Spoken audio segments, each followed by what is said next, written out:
Hello everyone and welcome to Suburban Stone Age. Today we're going to look at the damage that a 7.0 earthquake can cause. What does this have to do with sustainable living, you may ask?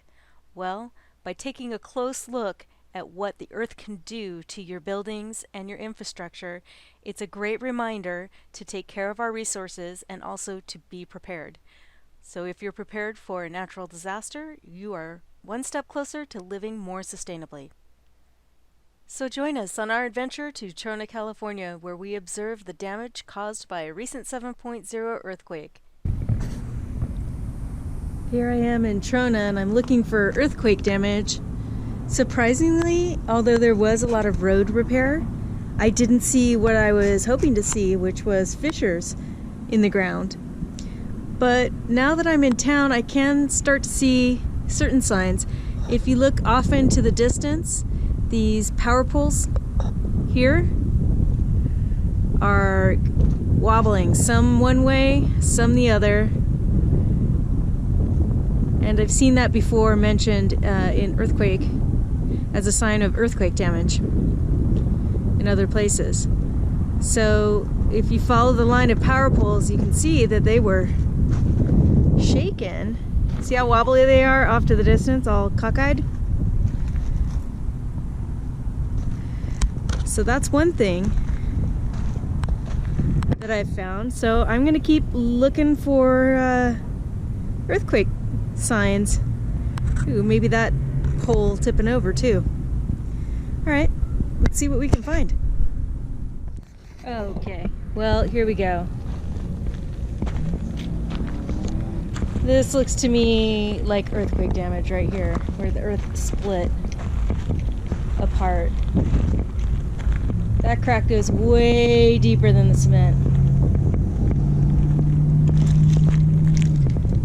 See? And it continues past the cement and on into the desert. In fact, there's several where the earth just moved. Come along, you can follow them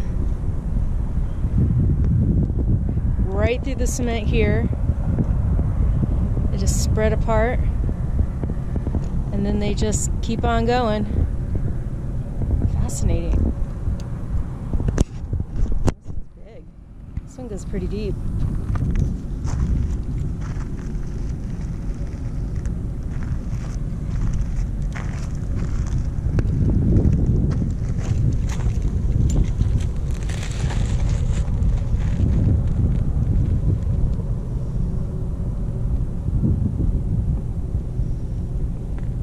Gap's at least a couple inches.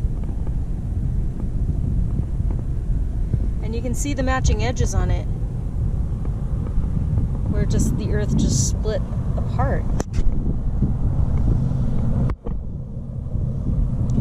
I wonder if this is a small scale example of what faults look like inside the earth. They look like maybe follow this pattern, just much larger. That one's deep. And it goes right under the fence and it continues on.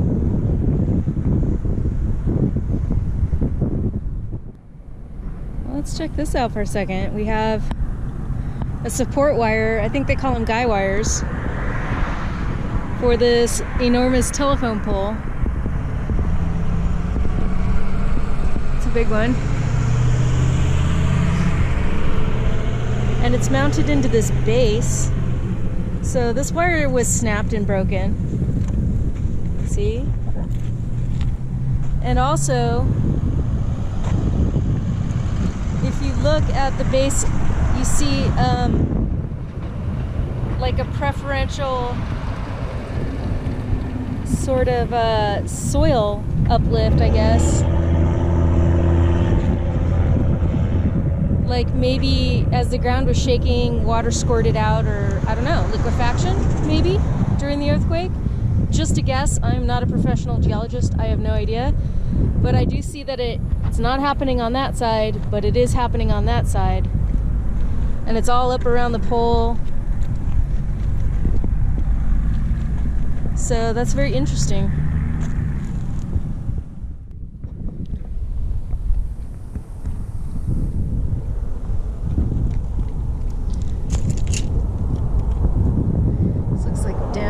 sidewalks. And it lifted up that whole block and just knocked a curb right over.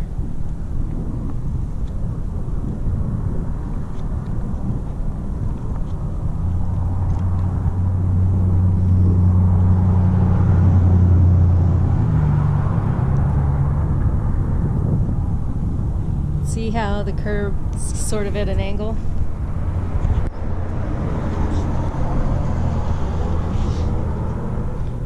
It's just tipped over here.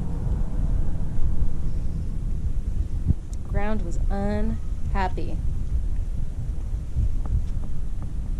That block went up, that one went out. Here's another good example. It seems to me that there's been flooding too recently. Look at the offset on that curb. Looks like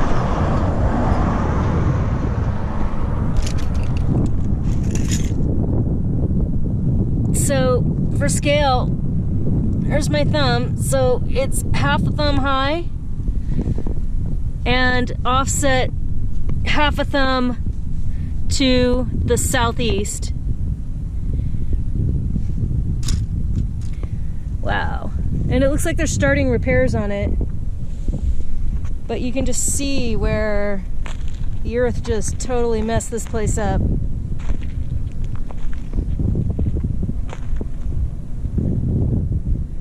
Cracks around this curb. That looks like a recent thing. I don't think that's earthquake. But yeah, this curb did not handle it well. Okay, everyone. This is something I've always wanted to do. I'm going to lower you deep into the cracks of the earth by an earthquake. This crack is definitely wide enough for a GoPro.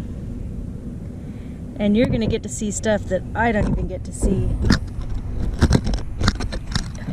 Over here is definitely wide enough for a GoPro.